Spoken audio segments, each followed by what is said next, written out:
Sa trahedya na uwi ang away ng isang nagbibisikleta at driver ng e-trike sa Rodriguez, Rizal.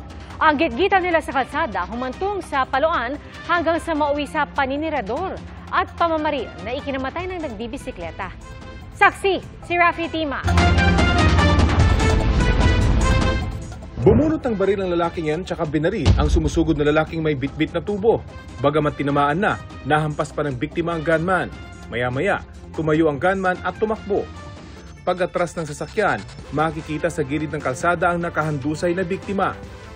Ang videong ito kuha sa Rodriguez, Rizal habang nasa biyahe ang may-ari ng dashcam na maghahatid noon ng mga anak sa eskwelahan. Tulala ako. Ang sabi ko sa mga bata, yuko, pati ako napayuko. In-upload daw niya ito para makatulong sa investigasyon.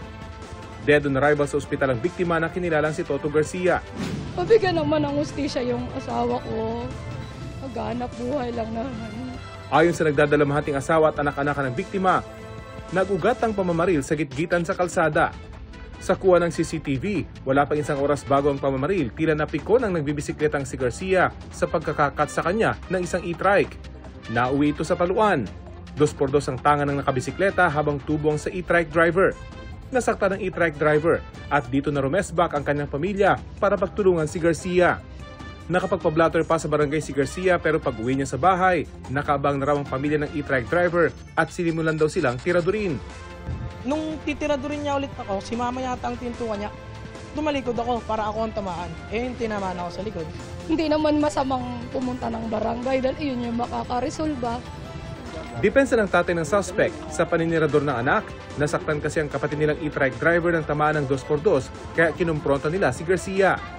Dahil sa paninirador sa kanilang pamilya, kinabol sila ni Garcia at dito na siya nabaril. Bakit po may baril yung anak? Yan hindi ko alam, sir. Hindi niyo po alam na may baril? Hindi ko alam. Nakikipagtulungan naman daw sila sa mga investigador para sumuko ang anak na bumaril sa biktima. Tumanggi muna magbigay ng pahayag ang mga pulis habang gumugulong ang investigasyon. Para sa GMA Integrated News, ako si Rafi Tima ang inyong saksi.